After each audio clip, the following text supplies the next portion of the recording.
bagi masyarakat Teluk Bintuni, sehingga Yayasan Kasih Rumah Koteka Kabupaten Teluk Bintuni.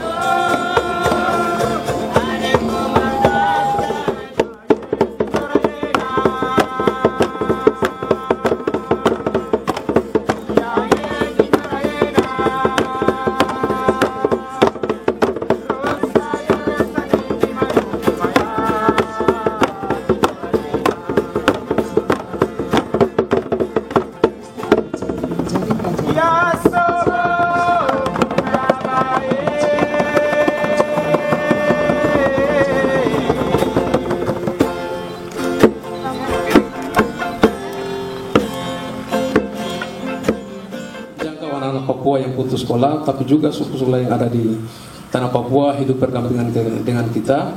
Nah, jadi setelah mereka ada di kelas, tapi untuk mengisi waktu kosong itu kita juga melibatkan mereka dalam proses olahraga. Nah, sehingga mereka boleh meninggalkan latar belakang mereka yang tadi ada di kehidupan masyarakat yang dengan latar belakang masing-masing, sehingga lewat sekolah sepak bola, lewat sekolah tinju, lewat lingkungan hidup mereka bisa berbalik dari kehidupan mereka yang tadi tidak teratur menjadi bisa sedikit demi sedikit kita rubah kelakuan mereka.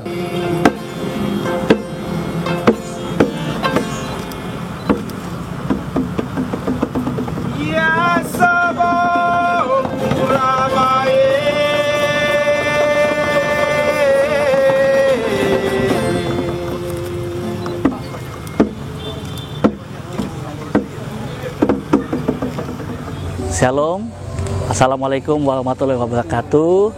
Saya Ketua PKBM Kabupaten Teluk Bintuni mengucapkan banyak terima kasih kepada Bapak Kapolda Papua Barat yang telah menggagas berdirinya Yayasan Kasih Rumah Koteka sehingga berdirinya PKBM di Kabupaten Teluk Bintuni. Melalui PKBM Teluk Bintuni ini kami bukan hanya mendidik siswa menjadi siswa melalui paket A, B, dan C setara, bukan hanya memiliki ijazah, tapi kami akan mengasah keterampilan-keterampilan yang mereka miliki. Sekali lagi, saya selaku Ketua PKBM dan mewakili semua siswa didik kami mengucapkan banyak terima kasih kepada Bapak Kapolda Papua Barat.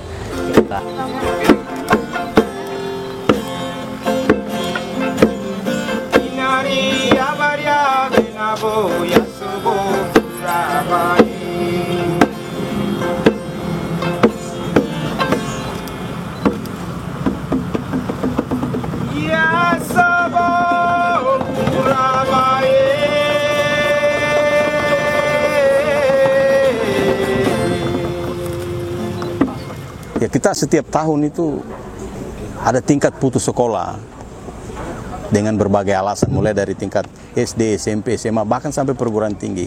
Dan ini pemerintah belum secara optimal mampu menangani mereka. Maka kehadiran Yayasan Kasih Rumah Koteka ini sangat berpeluang ke depan menjadi mitra penting Pemda Teluk Bintuni untuk bisa memberikan kesempatan belajar yang sifatnya tidak formal di sekolah, tapi lebih ke arah sekolah lapang, sekolah vokasi. Ini karena ada juga sebagian mereka sudah dalam usia-usia yang tidak lagi usia dipaksakan untuk belajar.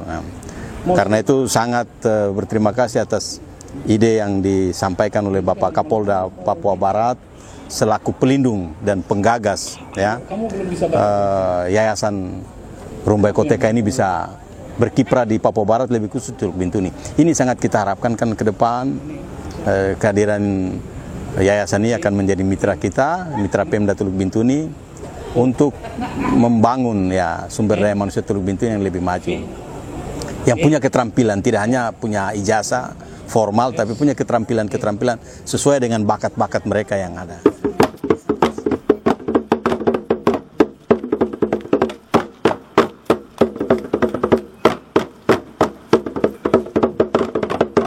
Hari ini kita tidak menyalahkan siapa-siapa.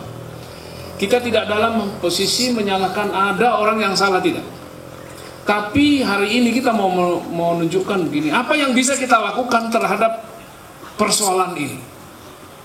Kita semua terpanggil. Saya ini bukan orang Papua, tapi saya sangat miris melihat hati saya ketika orang Papua tidak bersekolah. Ya, satu saat saya jalan-jalan di pasar gitu, ada anak-anak itu, kira-kira waktunya jam segini, sekitar kita selesai kurve di pasar, pembersihan pasar. Ya, ada beberapa anak nggak sekolah. Kenapa kamu nggak sekolah? Dia nggak bisa jawab. Apa persoalannya kira-kira? Rata-rata yang saya lihat itu mereka bilang ada kendala mental belum. Apakah kalau masalah uang saya kira enggak. Jadi masalah kegairahan kita untuk melihat bahwa masalah belajar ini adalah masalah penting. Tidak ada satu bangsa, tidak ada satu negara, tidak ada satu wilayah, tidak ada satu daerah yang bisa maju tanpa pendidikan. Nggak ada. Benar itu. Ini penelitian di mana-mana dilakukan. Jadi mereka harus tahu bagaimana belajar dengan baik, bagaimana mereka dilatih. Ya. Nah, 3 hal ini, kognitif, afektif, dan psikomotoris. 3 ini berjalan di sini yang saya lihat tadi dilaporkan ke saya. Pengetahuannya, kepribadiannya, dan keterampilannya, mereka juga harus dilatih. Nah, saya bekerja sama dengan seorang peneliti dari Unipa. Nah, mereka bisa dapat angka itu.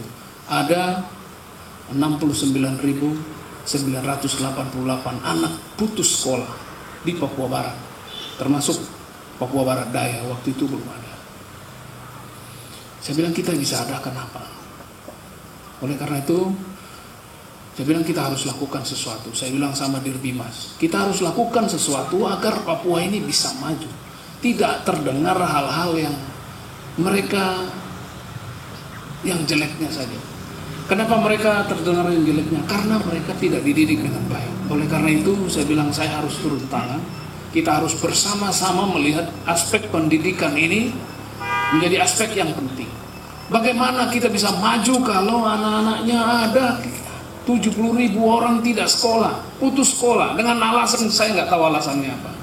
Yang kita harapkan adalah keterampilan-keterampilan lain yang dimiliki oleh anak-anak ini untuk membangun Bintuni. Bintuni punya aset, punya segalanya di Bintuni. Ya.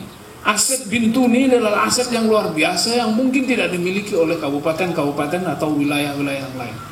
Nah, kalau aset ini dikelola orang lain, maka orang Bintuni akan nonton, akan hanya sebagai penonton saja, melihat semuanya dikelola oleh orang lain. Jadi kalau kita orang Bintuni tidak siap, terus siapa yang mengelola Bintuni yang besar, yang banyak aset, yang banyak harta karun, dan semuanya ada di sini. Ya, oleh karena itu saya minta, ya kita sudah buka, Pak. Ini sebenarnya hanya itu. Di dalamnya adalah Babin Kamtibmas, dan saya kira para Babinsa yang bisa nanti mereka berkontribusi di dalamnya. Babin Kamtibmas bisa mengarahkan mereka, bisa menarik mereka, bisa merekrut mereka untuk dididik di sini. Dengan mengucapkan puji syukur kepada Tuhan Yang Maha Kuasa, Tuhan Yesus Kristus, maka pada hari ini, Rabu tanggal 21 Desember 2022, pukul 10.30, PKBM sebagai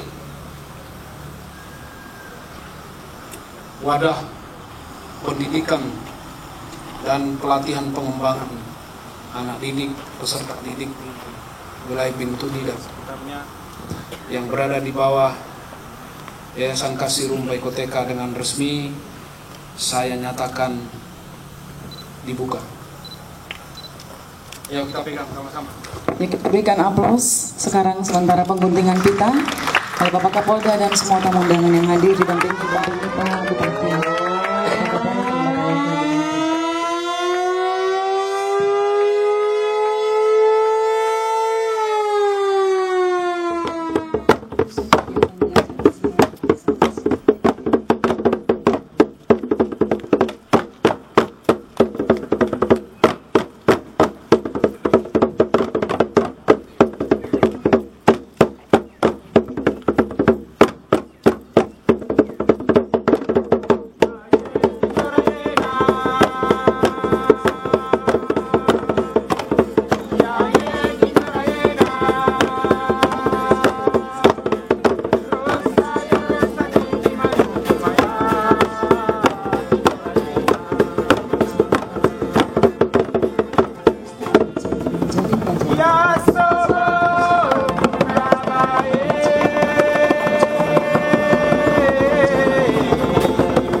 Yasubo